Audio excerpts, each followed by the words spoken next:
Buat mayoritas orang, pakai HP flagship yang speknya kencang, layarnya gede, kamera bagus emang paling enak. Tapi buat sebagian orang yang lainnya, kebahagiaan itu justru bisa didapat lewat HP flagship yang imut-imut kayak gini.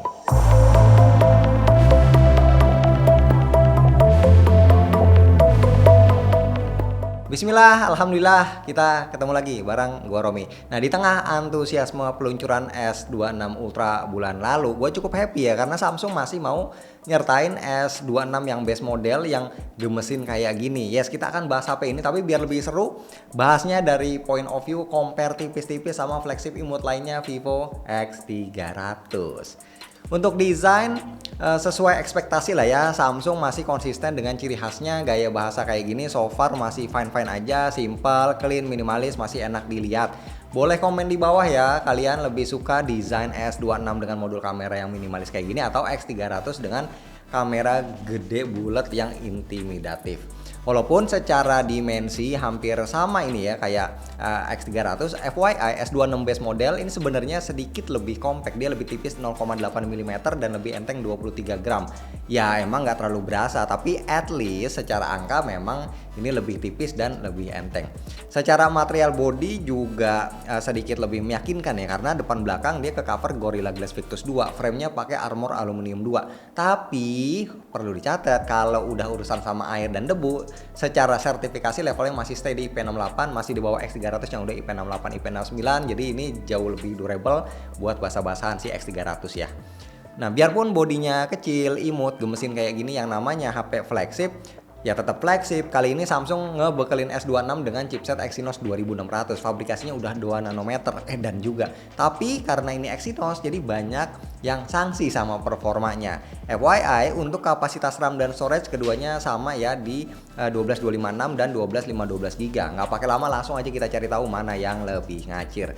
Di Antutu benchmark 1109 jujur gue cukup terkejut ya pas lihat skor Exynos 2600 ini lebih tinggi dari Dimensity 9500. Overall skornya beda tipis selisih 50 ribuan. Untuk skor CPU, Exynos bisa nyentuh angka 1 juta sementara Dimensity 9500 cuma 800 ribuan. Tapi di skor GPU justru Dimensity 9500 bisa menang ya selisih 60 ribuan poin.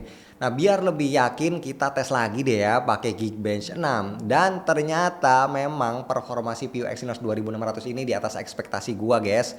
Gua kira ini cukup ya, ternyata suhu. Untuk skor single core beda tipis sama-sama 3 ribuan, tapi buat multi core gapnya jauh ya, 8 ribuan lawan 10 ribuan. Nah, gimana kalau dipakai buat ngegame? Nah, kita uji pakai 3D Mark Solar B Extreme buat ngetes ray tracingnya sekalian. Hasilnya GPU X-Clip 960 di Exynos 2600 ini bisa dapat 12,6 fps berbanding 8,8 fps di Dimensity 9500. Tapi untuk kestabilan ini menang Dimensity ya, 43% lawan 37%. Sekarang kita move on ke baterai. Secara angka bedanya jauh. S26 4300 mAh, X300 6040 mAh. Pertama gua tes ketahanan standby buat simulasi kalau kita tinggal tidur dari jam 8 malam sampai jam 4 pagi, baterai S26 berkurang 12%, sementara X300 cuma habis 6%.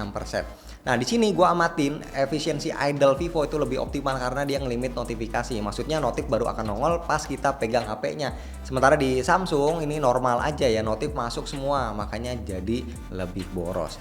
Kalau kita pakai buat streaming Netflix itu 1 jam ya pakai WiFi, brightness-nya 40%, speaker 50%, konsumsi baterainya seimbang sama-sama makan 6%. Dan terakhir buat main game sejam, X300 lebih boros ngabisin sekitar 35%, kalau S26 cuma 27%.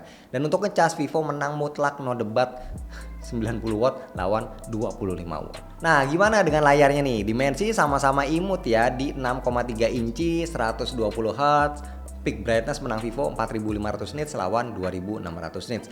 Kita langsung compare nampilin video HDR di YouTube dengan brightness 50%. Kalau lihat secara langsung layar S26 ini lebih terang dan warnanya lebih pop up, terutama warna biru dan hijau. Begitu kita pentokin di 100% layar X300 sedikit lebih terang dari S26 dengan karakter yang masih sama. S26 berasa lebih kontras, tapi jujur kalau gua pribadi lebih suka di X300 ya karena dia lebih natural aja gitu. Dan untuk speaker di sini S26 bisa ngasih experience yang lebih nyenengin, tingkat kelantangan, detail dan clarity-nya masih sedikit lebih oke dibanding X300.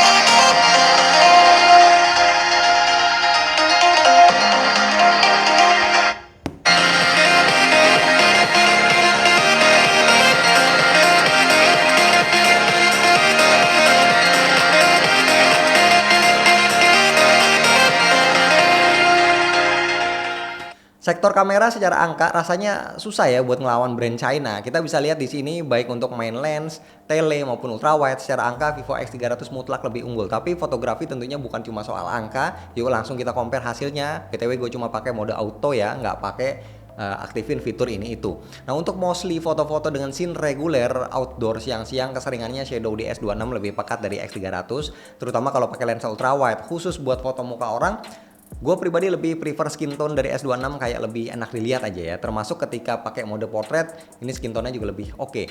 Next urusan foto telemakro, kalau cuma pakai 3 kali zoom hasilnya nggak beda jauh sih. Di sini area fokus S26 lebih lebar tapi bokehnya lebih dramatis X300. Dan kalau udah masuk ke area telefoto apalagi di atas 5 kali zoom, mutlak X300 lebih tajam dan detail. Selain karena resolusinya lebih tinggi, juga dibantu sama post processing yang lebih agresif. Dan kalau kita mau foto buat low light, terutama yang ada lampu-lampu kayak gitu ya, pendaran cahayanya mampu diredam dengan lebih baik di X300. Oke, kita bandingkan untuk perekaman ya, perekaman video dari Vivo X300 dan juga Samsung S26. Ini sama-sama gue cari aman ya di resolusi 4K 60 karena ini adalah resolusi yang tinggi dengan frame rate yang tinggi juga yang biasanya sering orang pakai. Nah, jadi seperti ini, dan kita bisa switch lensa ya. Ini gue berhenti dulu dari 1 kali sama-sama ke 0,6 kali tuh ya. Kita ke 1 kali, 2 kali, 3 kali, 10 kali. Oke tuh ya. Jadi teman-teman bisa bandingin. Dan sebenarnya kalau di Samsung kita bisa switch juga langsung ke kamera depan untuk selfie, tapi kalau di Vivo ini nggak bisa. Oke, ini kamera depan tuh ya. Kalau dari layar sini sih si Samsung ini lebih gonjreng tampilannya gitu. BTW di Vivo ini kita bisa zoom ya. Ini kan 0,8 kali kalau di Vivo, ini 1 kali, ini 2 kali. Tapi kulit itu kelihatan lebih terang di Samsung sih tuh ya. Kalau di Vivo ini kulit gua kelihatan, maksudnya berminyak itu kelihatan. Kalau di Samsung lebih cerah lah hasilnya. Di luar pembahasan utama yang tadi udah kita bahas satu-satu, sebenarnya masih ada hal-hal lain yang nggak kalah penting. Salah satunya adalah UI. Update OS Samsung ngasih 7 tahun, Vivo kalau nggak salah 5 tahun ya, masih lumayan lah. Nah untuk kenyamanan pemakaian, gua rasa saat ini One UI masih sedikit lebih favorit ya, walaupun Origin OS juga makin lama makin menarik buat banyak orang. Secara fitur AI dan responsivitas harus diakuin memang Samsung masih leading lah untuk sekarang. Tapi sekali lagi Vivo dengan Origin OS-nya sama halnya kayak HP-HP China lainnya, dia udah makin dermawan yang ngasih fitur, terutama buat kustomisasi tampilan dan juga beberapa fitur ekstra lain, misalnya kayak Office Kit buat nyambung ke device-device yang lain. Ya pada intinya hadirnya Samsung S26 base model dengan bodinya yang imut gemesin ini masih akan jadi HP favorit ya buat pecinta flagship compact. Kameranya masih sangat bisa bersaing. Tenaganya di luar dugaan bisa ngelawan para kompetitornya. Nah pertanyaannya, kalian bakal pilih yang mana antara kedua flagship compact ini? Komen di bawah.